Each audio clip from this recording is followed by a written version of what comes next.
catalyst for that kind of idea generation process, which led to it. And then what we saw once it got started was that a lot of the news was national, and that there was a lot of national traffic. So we changed the name to Business Insider, and yet the kind of stuff we were writing was kind of sort of the same, right? So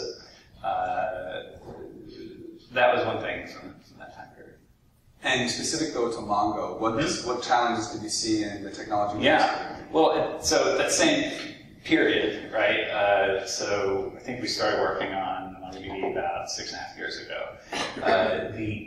So we're working on these new projects and startups, and I'm also seeing other people I know working on stuff. And we were seeing Elliot, our CTO, also. We're kind of seeing the same problems come up over and over and over again.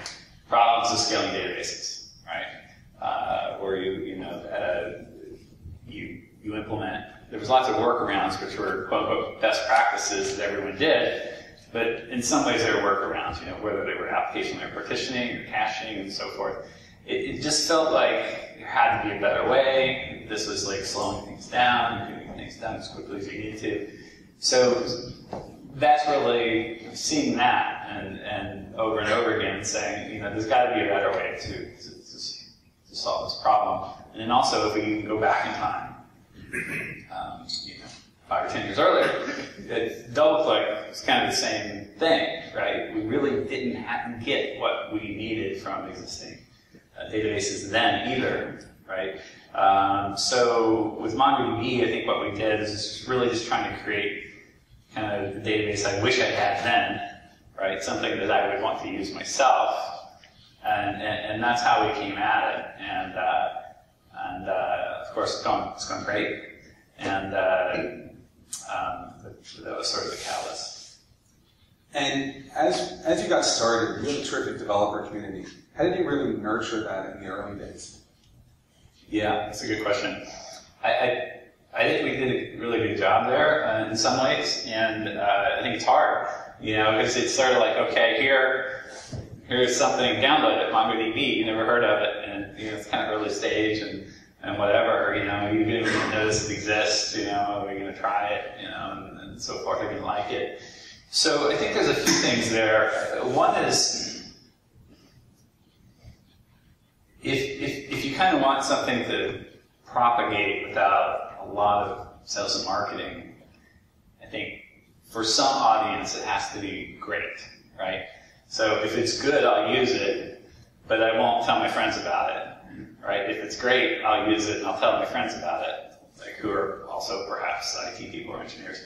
And if it's not good, I won't use it, right? So if it's good, that's not good enough because you're not going to get any word of mouth, I claim.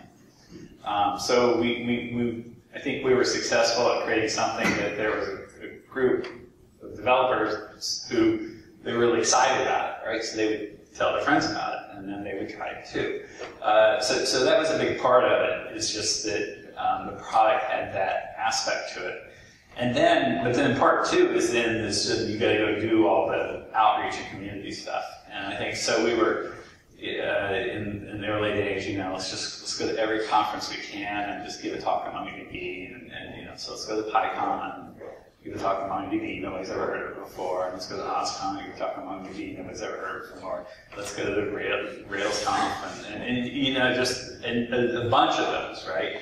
Because you could, nowadays we have all these Mongo conferences, and in fact, MongoDB World's coming up in 2 weeks, which will be our first time we've done like a global conference. We'll be here, at least this year. But we've been doing our own conferences for a while now, but sort of day zero, you can't do that because nobody knows who will sign up and come, right? Nobody show up, right? So you have to go to the other conferences. So going and presenting at conferences with who have the target audience that you want to reach a lot, so we would just send basically if we had 12 people in the company, just everyone would do some, right? Like every developer in the company would go do one over here, one over here, and so forth. I say conference, but it could also just be a meetup, right? So, some Python meetup in Chicago. Right? And you just go through the meetup and talk to them about MongoDB for now. Right? So we did a lot of that, and that worked really well. I think we also then online just tried to, in the early days, really focus on free support and getting back to people in that. And I think that helped too. And in a way, that was, you can think of that as marketing. And so you mentioned you had 12 developers, everyone was kind of pitching in, but you did eventually hire a developer evangelist and build a team around that. As an early stage startup, how did you decide to go hire a full-time evangelist versus another developer or maybe a salesperson?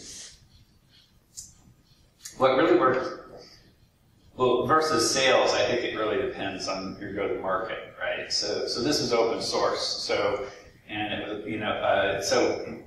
if you're doing SaaS, for example, it might be different, your go-to-market. But for open source software, you build the brand first, you build the community first, and then you try to do sales.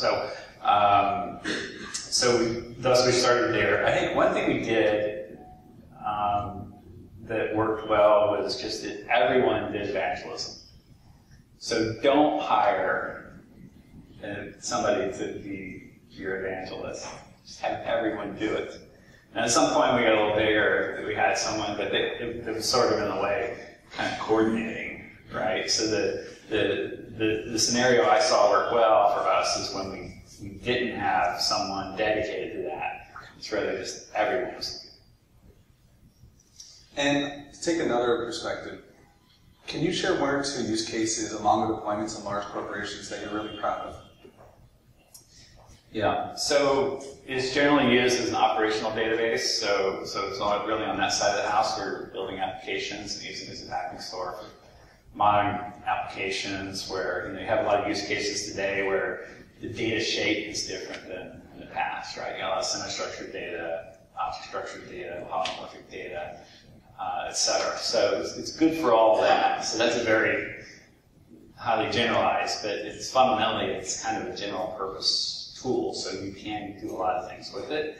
I think one use case that's just quite enterprisey and that's pretty cool is a MetLife use case where they use MongoDB to implement their 360-degree view of the customer app, right? Which is a huge success for them, a very strategic project for them, pulling in data from 60 different data sources internally, right? So such a big company, MetLife, I could have all these different policies or products from them, and these different divisions, don't necessarily, one hand doesn't know what the other one's doing, and then there's other members of the household and so forth. So how do you get that all together? How do you get that all together in real time? So if I call or something or email, that you get really good response. So they built that with MongoDB, and it was a big success, and they've been trying kind of to do it for years with the traditional tools, but it wasn't working out well with the traditional tools. They were too rigid, I think. You're pulling in data from that many different places, right? It's constantly changing, right? One of the 60, something changed this week or yesterday, right? So. And as you've really seen a lot of success with enterprise customers, was there an industry that seemed to be more of an early adopter, maybe FinServ or retail? Yeah, that's a good question. I think it would vary with the product, but what you're doing. But for us, I think some of the larger tech companies on the West Coast, enterprises, were pretty early. I think some of the media companies like Viacom or Disney were kind of pretty early. And it was interesting because we saw, because I think it was a pretty horizontal product, so we saw over time, the different verticals kind of light up, and even still are, right? So, and what tend to happen is when there was activity in a vertical, it would be, 6 different companies, not one, right? So at some point, I think finance, like financial services, they were somewhat early, right? They've been active for a while, but not the earliest. And then other things are still developing. And has anyone been a huge laggard that you haven't been able to crack yet?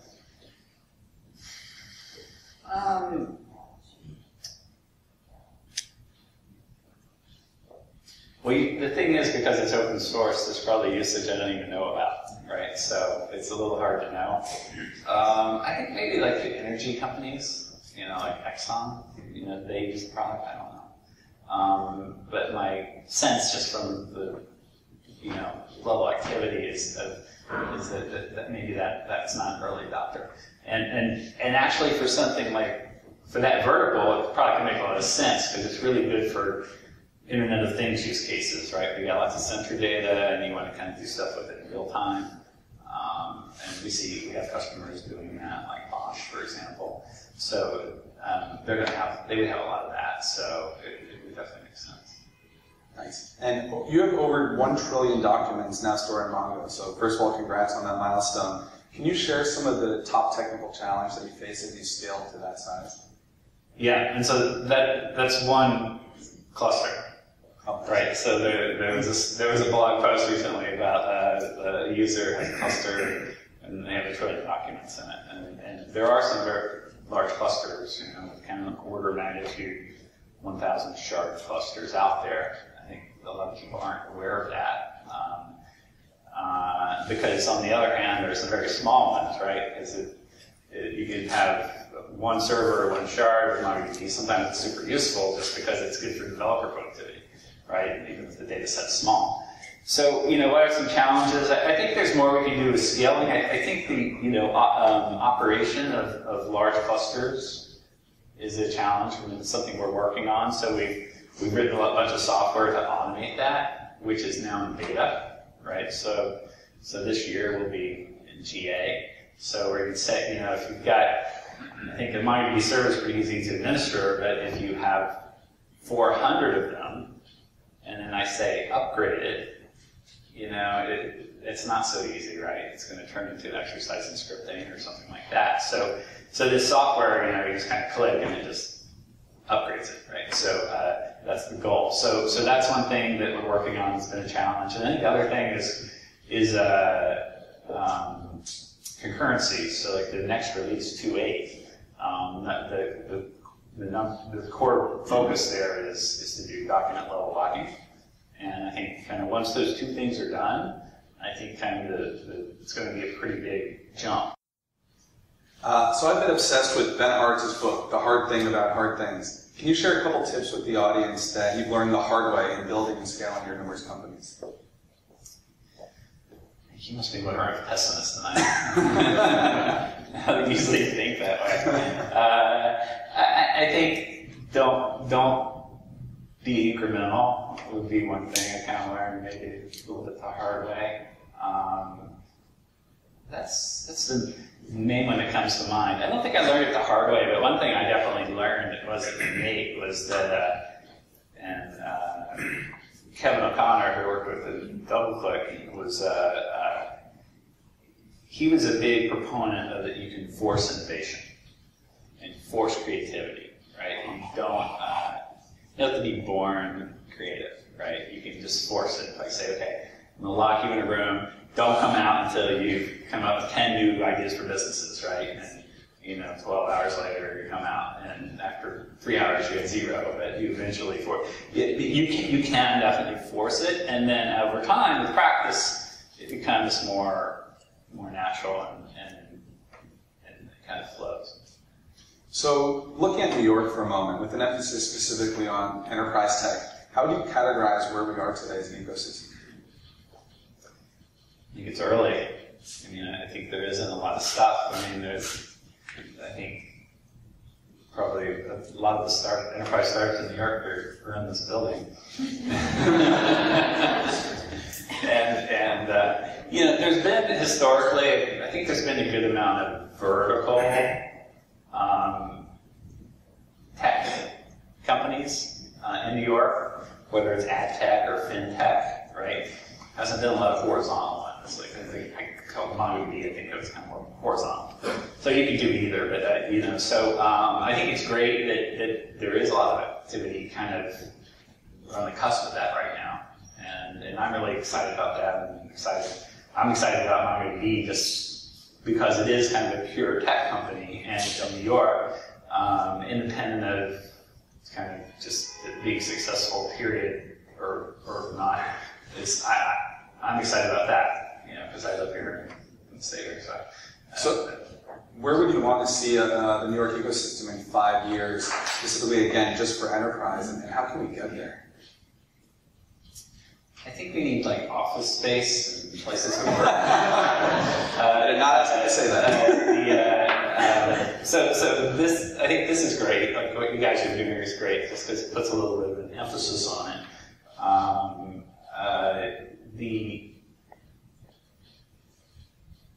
We've seen kind of tremendous, I think, progress in general with what we might think of as kind of entrepreneurial ventures and startups in whatever the space is, not necessarily enterprise, over the last 5 or 10 years. I mean, the amount of stuff out there today in New York compared to, say, back in the low-tech days, it's just so much more, right? And there are actually, there are VCs in New York now, or more than one, and things like that. And even if they're not here, they'll actually consider doing investment here. And like before, it was like, it's too far. It's board meetings, And now people are actually like they're moving here and things like that, and on that aspect. So there's a lot of great things happening. So I think it will. It will happen, and it'll just kind of percolate because kind of the seeds are planted there. I think some of the natural, I don't know if vertical is the right word, spaces for startups here are, media and consumer and things like that are kind of pretty natural here. Guilt Group, doing Guilt Group here is pretty natural because of fashion, right? In fact, it's probably more natural than doing in the East Coast. So, but the enterprise stuff, you can do it anywhere, right? It's really just you have all the pieces you need. You have the infrastructure, you have the engineers, you have all the talent in general you need, and you basically do. So it's a good place to do it. And so, put on your investor hat for a moment. What's the most audacious business plan you've ever been pitched? Are there a lot of them? No, actually, I think that if anything, the problem is that they're opposite. Is they're not audacious. They're all too good and hard to filter. They're just too incremental. Going back to earlier, right? And maybe they're not that incremental, but I think folks should push that harder because it's kind of rare that you see, at least for me. And I'm working on MongoDB like 98% of my time, so I'm not out there investing proactively, seeing hundreds of business plans. But I think in general they could be more audacious. Would be good. So before I turn it over to audience Q&A, what fellow enterprise companies do you most admire and why? Can you repeat your question? Repeat the question. So what fellow enterprise companies do you most admire and why? Sorry. I think Cloudera has done a good job recently. We're partners with them. We're not really competitive with them. We're more adjacent, right? They're really about data processing and computation, and we're about data storage and database. So in terms of kind of current generation companies, they've done a good job. In terms of companies that have been around longer, Or shorter. or short. Well, shorter is enterprise. I think if we go way back in time, I think Oracle did a lot of things right. I mean, we don't want to be like them. I mean, we don't want to turn the screws to our customers. But we can't because it's open source, right? So anyway, but I think they did a good job with a bunch of things competitively and sales and so forth. But that was 20 years ago. So, but I think they got a lot of stuff right, despite the fact that everybody's kind of frustrated with them. They're still around with a pretty big market share. Yeah, huge, right? Because one thing about IT is that you get legacy systems, right? So, you're a Fortune 500 company, if you're CIO, you have 1,000 internal applications, right? So how fast do those change, right? It's going to it takes a decade or two to kind of, for them to all be revved, right? Some you'll do tomorrow, but some you won't touch. You've done some counting, it's not broke, don't fix it, don't touch it, don't look at it. And then this thing over here, okay, customer, real-time customer can access via mobile, really important, let's work on that today, right? So, but in terms of the time it takes to really change the technology out, 100% takes forever. And so that's kind of, you get all these kind of 995 existing apps that are on Oracle, and they're not all going to be written this year. So let's open up the floor to the audience. Who has a question? We have some microphones. Hey Dwight, John Gannon from Higher Nurture. I would love to hear a little bit about your thought process back in sort of 08, 09 when you were focused on the full stack, and then you made that big pivot just to focus on Mongo. Yeah, that's a good question. So we talked a little bit about when we were getting started and about saying people, to quote unquote, reinventing the wheel. So at that time when we got started, we actually started building a full kind of platform as a service, kind of cloud computing stack. A bit like, and this is 2007, so it's a bit like Heroku. But when we did that, we really wanted to create something industrial strength. So the question we were asking ourselves, thinking about both problems with databases and problems with and just cloud computing in general, how one should take advantage of it, is sort of like, what's the data layer of that stack? What should it be? And traditional databases, they're the opposite of all the properties you normally associate with the cloud. They don't tend to run on commodity hardware. They don't scale horizontally, and they don't necessarily help you be rapid and agile development. And it's the kind of things I kind of think of when I think of cloud computing. So we started building this entire stack, platform as service stack, so analogous somewhat to like a Heroku or Google App Engine, and kind of concurrent when they were building them. But MongoDB was the data layer. So from day one of the company, we were coding on MongoDB. So as you mentioned and asked, but as we got into it a little bit, and it's kind of about like a year in, let's say, right? So there were people using it, and that means they were using MongoDB, right? So it was up, running, people were using it, people kind of liked it. But then I had people saying to me, well, it's like, this MongoDB thing is kind of cool. Can I use it outside of the stack, right? Because this was sort of a platform as a service stack.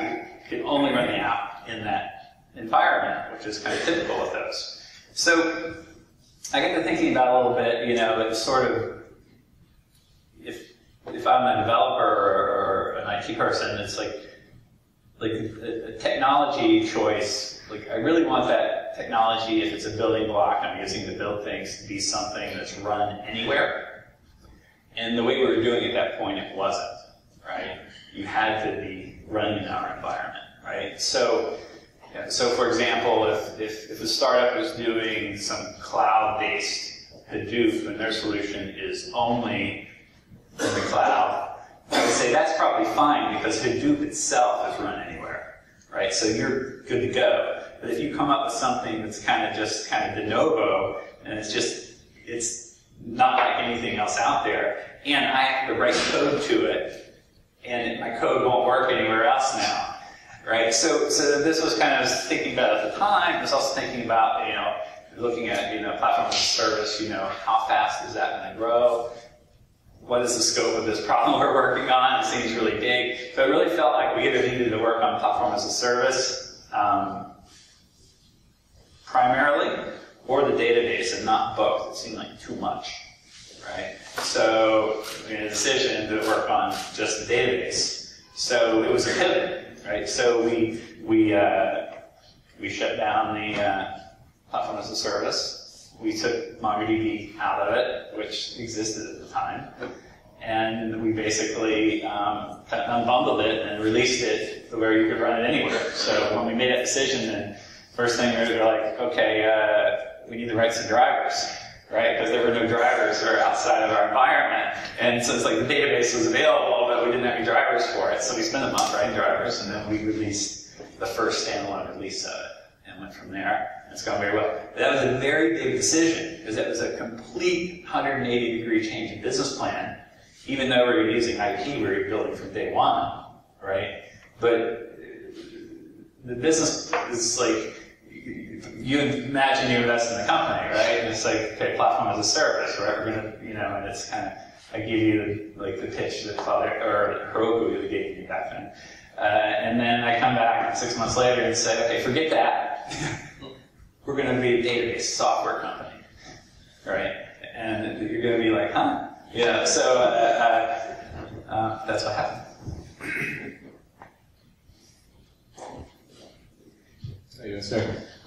You mentioned earlier in the conversation that it was instrumental for you to have everybody in the company act as evangelists to get word of mouth sort of going. How did you get to speak at those events, like all those events that you guys went to, without actually having an established brand? Like, how did you convince those meetups and conferences to let you guys have some time?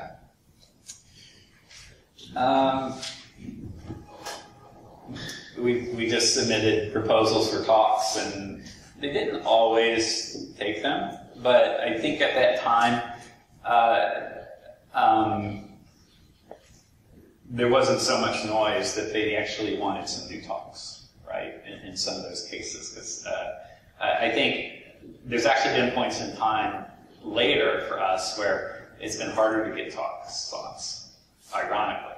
Right. So I think it was a little bit the time and the place, but I think you just try and how you pitch it can make a big difference, right? You could pitch the talk to be about the product, or you could pitch the talk to just be about a topic that is relevant, where the product's relevant, and depending on one or the other might work better. So I would try different strategies on that in terms of kind of titles for talks and so forth. And, try to think about, okay, what do people want to hear about in general, forget what we're doing, and that would be exciting, and the organizer's going to think this is a good talk. And so, but I think it's hard, and if there's more activity out there, I think it's more competition for those slots perhaps. But I would also just do, meetups. Right, so there's a pick anything. Right, there's a Hadoop meetup in every city, right, in the world. It's a big city with 1 million people. So, or there's a Python meetup in every big city in the world. So I could say, well, just go talk at all those meetups, and I bet you half of them, if it's something relevant, will give you a slot because it's just a meetup, right? It's a little easier, and and not necessarily that much lower yield, right? Because, if you're at a conference, you give a talk and there's 3 tracks and, there's 1/3 of the people are there or less, it may not be that many people. When you go to a meetup and there's 100 people there, and you're talking to all of them. So that can be quite good too. Hi, my name is Craig Dollar from Macmillan. How do you view your portfolio in terms of intellectual property? So some of your MongoDB.org drivers can be used for commercialization, and then some of the other products need to be cleared in terms of licensing. So how do you sort of look at the intellectual property of MongoDB? Yeah, and I assume you're asking about the open source licenses, and I'm not talking about patents at all, so we're not here all night. Right, so the way we've set it up is kind of interesting and different because I think the world's changed a bit. So what we've done is all of the drivers are Apache 2 license, which is basically BSD style license. So these are the things you link into your application that can then use to talk to the database. So in MySQL, most of the drivers are GPL2 in contrast, right? And then the server for MongoDB, the database itself, is AGPL3, right? It's the license, right? Which is a copyleft license. So the idea is that the database is copylefted, but your client app is not, unless the drivers are not, right? And we actually explicitly say this on the site, that clarification, although I claim it's implicit anyway. But one question would be, well, why AGPL? Why did you do that? And the reason is that in the cloud, the traditional GPL is meaningless. This is why that AGPL license was created, because there's this ASP loophole where you don't distribute the software, you just use it. And really what we're trying to achieve there is what we don't want to happen is we don't want, say, Amazon to create a MongoDB service with us not involved whatsoever, right? And if it were a different license, they could do that, right? I would like them to create that service, but I'd like to help them do it. Right, so it's really about that. Is that if given that the world's moving towards cloud computing, you either need to do a BSD style license or AGPL, because I don't think GPL makes sense anymore because software distribution is kind of going away. So that was the logic, and it's really that's what our intent is. I guess you can do it without micro. In special situations consultant. I just wanted to ask you, please, first of all, congratulations on your success. Thank you for being here. My question is, what is your take on the current educational system, particularly here in the United States? Because when I listen to you, what are the demands and what do people really need to know? How flexible do they need to be? How can you keep it up? I mean, you have so much progress, so fast. How do you educate from the beginning? Oh. Well, I think I'm not an expert on that. I think one thing is we need more visas, right? So if we want companies here to be competitive, more visas is one way to help there. Another thing, I do think though, in that education is going to completely change. And it's going to be completely, I don't know if disrupt is the right word. There's so much stuff online now with these kind of MOOC type systems and so forth. You can go take classes at Stanford and MIT for free. Whether or not you get credit is a different question. From anywhere in the world if you have an internet connection. And that's pretty amazing. And the way it's done now kind of works, right? So it's some of the key problems there of how to keep people engaged, how do you do quizzes, how do you show them what you're doing. It's not just watching a video, right? Have been I think kind of solved. So, and in fact, we've done some work. We've done some work in this area ourselves at Mongo. We actually have online courses for MongoDB, which are very similar, like to the structure of the courses at Coursera or Udacity. They're about MongoDB. So there's developer courses. There's DBA courses, and they're very popular. I think there's been over 300,000 enrollments in those courses. There's 7-week-long courses, right? I mean, with homework and final. It's not, and not everyone completes them, but the completion rates are kind of similar to completion rates on those other sites, so they're perfectly reasonable.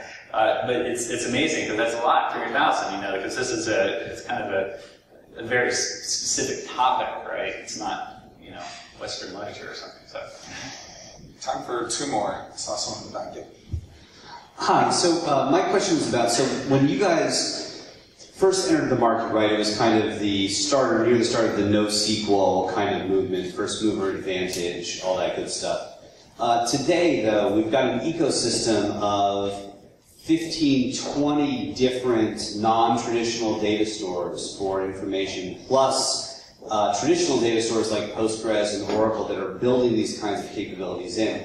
How do you guys see yourselves? So, we've gotten past the sort of initial inflection point. How do you see your guys continue to stay competitive in a market where everyone is kind of racing to fill in the gaps? Yeah, good question. So if we look at a lot of metrics, including a lot of indirect metrics like Google Trends and LinkedIn profile mentions, things like that. In fact, there's a site, db-engines.com, where they've got a metric that's a kind of an aggregate metric they've came up with to indicate like popularity of databases.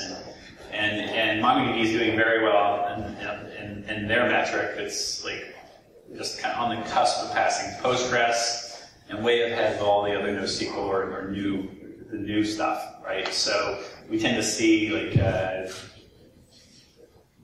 3x the activity of MongoDB of the next tier of the NoSQL products out there. So things from my point of view are, in that sense, are great at the moment in that for these new products, it's by far currently, point in time today, the most popular. And now, of course, the whole space needs to grow and kind of get big like the legacy products. And then you bring up a good question, though. It's like, well, great, but that doesn't mean something's not going to change or go wrong or something. So I think we're very watchful for that. I think there's no magic solution there. I think one thing is just to keep making the product better. You know, get the document level docking done, get the automation done, you know, add some eventual consistency features to the product. So, you know, it's a moving target that you're trying to compete with. I think in addition, then, we need to think about, and I'm not sure I have a good answer for this totally yet, is just, you know, how do we fit into a world that's more kind of cloud-based, right? Because it is software, yet cloud computing could disrupt all software, including us, right, over a longer time horizon. So that would be kind of another question too. So that's the plan. I think it's just execute, and it's not anything terribly clever at this point. You know, I think we did some clever things in year one, right? Maybe, or creative things, and hopefully we'll do more. But it's a lot of it's just about execution right now. You know, get these new features done, get the concurrency improvements done, give customers good service, and all that good stuff. And then I do see people now doing some things that they're kind of flanking, if you will, right? They see like people using MongoDB for some use case, so then they try to build something just for that. So we'll see how that goes. But we're trying to be pretty general purpose, right? So we don't want to overly focus, right? We're pretty focused on online operational, but beyond that, trying to do quite a bit. Great.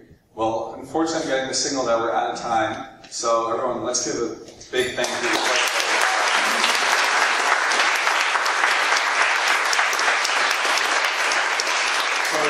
Dwight just mentioned that we are in the early days of the enterprise tech scene, but we are trying to really build the community out here. So whether you're an enterprise startup, whether you're at a large corporation and you want to get involved in some capacity, all the Workbench team members have green badges, so please find us afterwards. Our next Founders Upfront series is going to be July 17th with Gaurav Dhillon of SnapLogic. We're going to hopefully do these on a monthly basis now. And I think most important to everyone right now in your minds is wine and cheese will be served.